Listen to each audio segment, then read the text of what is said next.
अच्छा पुलाव ऐसा कि जिसका दाना दाना एकदम खिला सा हो और बहुत ही ज़बरदस्त और खुशबू किचन तो क्या पूरे घर में महक उठे। इस तरह का पुलाव होना तो सभी का खाने को दिल करता है, फिर चाहे वो जो जिसको पसंद नहीं भी हो।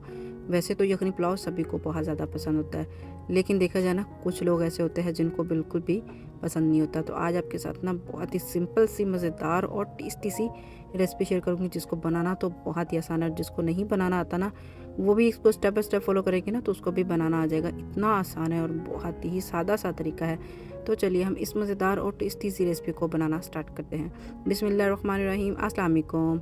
कैसे हैं आप सब लोग? मैं हूँ शाहीन और वेलकम करती हूँ आपके अपने ही प्यारे से यूट्यूब चैनल में, जिसमें बहुत मज़े मज़े की टेस्टी टेस्टी सी रेसिपीज़ मिलती हैं। तो आज मैं जो रेसिपी शेयर कर रही हूँ ना, मटन बीफ यखनी पुलाव 5 किलो चावल से हम बनाएंगे।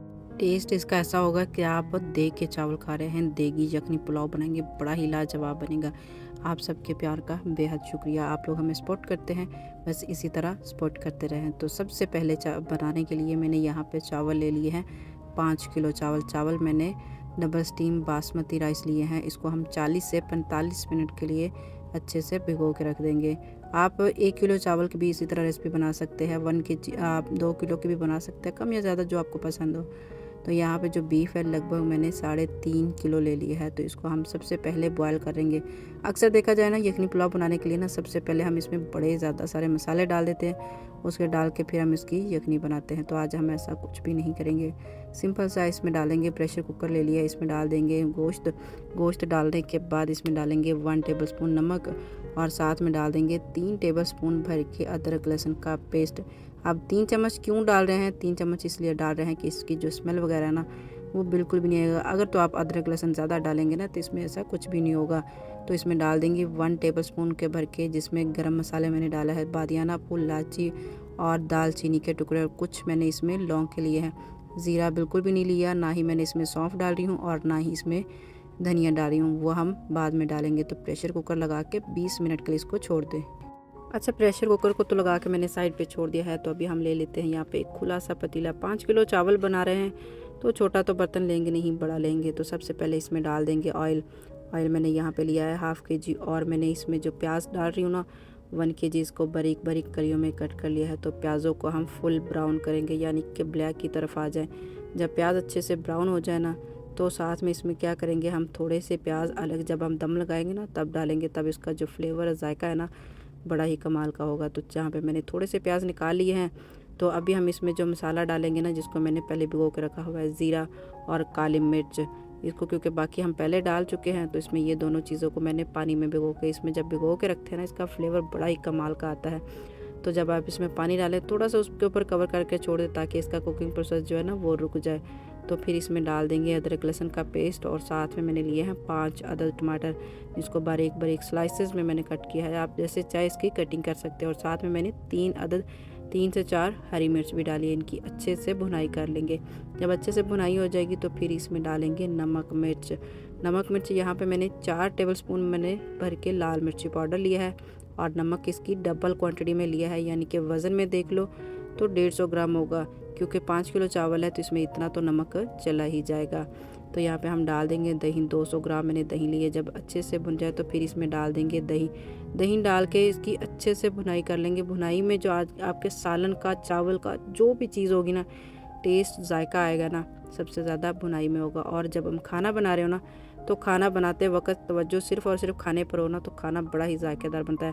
अक्सर देखा जाए ना ख़वातीन खाना बना रही हो साथ साथ में एक साथ 2-2 3-3 सर्विस एक्टिव रखती है, तो ऐसे तो खाना अच्छे से नहीं तैयार होता।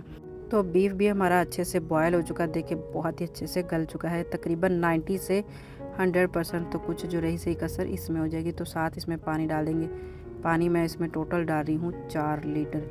4 लीटर से आप कम या ज़्यादा कर सकते हैं। चावल अगर 5 किलो है ना तो पानी इसमें आम सी बात है 4 लीटर से भी थोड़ा सा ज़्यादा जाएगा, लेकिन हम 4 लीटर ही डालेंगे क्योंकि चावल पहले से भीगे हुए हैं।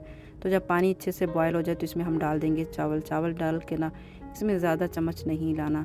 तो रेसिपी देखते देखते अगर आप यहाँ तक आए गए तो रेसिपी को लाइक कर दिया करें और चैनल को सब्सक्राइब करना ना भूलेगा। अपना एक प्यारा सा छोटा सा कमेंट करके भी हमें ज़रूर बताया करें कि आपको हमारी ये रेसिपी कैसी लगी। तो यहाँ पे इसमें डाल देंगे 2 टेबल स्पून भर के, इसमें जो कि मिक्स गरम मसाला घर का बना होता है ना पिसा हुआ, वो डालेंगे। सारा जो फ्लेवर है ना इसमें बड़ा ही कमाल का आ जाएगा। तो साथ में डाल देंगे हरी मिर्च और पुदीना और धनिया, ये तीनों चीज़ें इस वक्त डालेंगे ना तो ये चावल के अंदर रच जाएगा और इसका फ्लेवर बड़ा ही जायकेदार और कमाल का आएगा। तो बस इसको छोड़ देंगे ऐसे दम तक। जब आप इसमें ज़्यादा चम्मच हिलाएंगे तो चावल टूट जाएंगे। चावल अगर आप नहीं तोड़ना चाहते हैं तो बिल्कुल भी चम्मच इसमें ना हिलाएं, यानी कि सिर्फ 2 से 3 बार चम्मच हिलाएं, तब जाके नमक चेक करें और फिर दम लगाते वक्त। तो यहाँ पे दम के लिए हमारे चावल अच्छे से रेडी हो चुके हैं। तो जो हमने इसमें प्याज निकाल के रखे थे प्याज डाल देंगे और साथ ही इसमें और इसकी खूबसूरती के लिए इसमें डाल देंगे टमाटर। टमाटर के स्लाइसेस करके इसमें लगा देंगे, बड़े ही खूबसूरत। और जब ये खाएंगे ना इस तरह टमाटर, तो इस टमाटरों का जो जायका आता है ना बड़ा ही कमाल का और ज़बरदस्त आता है। तो हम 20 मिनट के लिए हल्की आंच पर दम पे छोड़ देंगे। 20 मिनट के बाद देखेंगे। तो 20 मिनट दम के और 10 मिनट हमने इसको ऐसे रखा। 10 मिनट के बाद जब हम इसको खोलेंगे ना तो चावल बड़े ही अलग अलग से, यानी कि इसकी अच्छे से स्टीम निकल जाए ना, तो फिर चावल बड़े ही खिले खिले से देखे, एकदम दाना अलग अलग बिखरा बिखरा सा और जायकेदार, इतने की खुशबू इसकी पूरे घर में महक उठी। सादा सी हमने चीज़ बनाई, इसमें ज़्यादा कुछ भी नहीं डाला, लेकिन टेस्ट बड़ा ही टेस्टफुल और लाजवाब बन के तैयार हुए हैं। तो ये मुहर्रम उल हराम के लिए बहुत स्पेशल सी डिश है जिसमें आप बहुत ज़्यादा लोग खुश भी हो जाते हैं, स्पेशल बच्चे जो कि जब हम बांटने जाते हैं ना तो बड़े ही ज़्यादा खुश होते हैं। तो बोटी इसकी ऐसे जैसे नरम मुलायम मक्खन जैसी नरम हो चुकी है। इस तरह के कमाल के ज़बरदस्त से हमारे यखनी बीफ यखनी पुलाव बन के रेडी हो चुका है। अगर तो अभी तक आपने चैनल को सब्सक्राइब नहीं किया तो जल्दी से चैनल को सब्सक्राइब कर लें और बेल आइकन के बटन को दबाना मत भूलें ताकि आने वाली मज़ीद ऐसी आपको रेसिपी मिलती रहे। तो फिर आपके लिए कुछ नया टेस्टी मज़ेदार सा लेकर आएंगे। तब तक के लिए अल्लाह हाफ़िज़। अपना बहुत ज़्यादा ख्याल रखिएगा। मुझे दीजिए इजाज़त। दुआ में याद रखिएगा।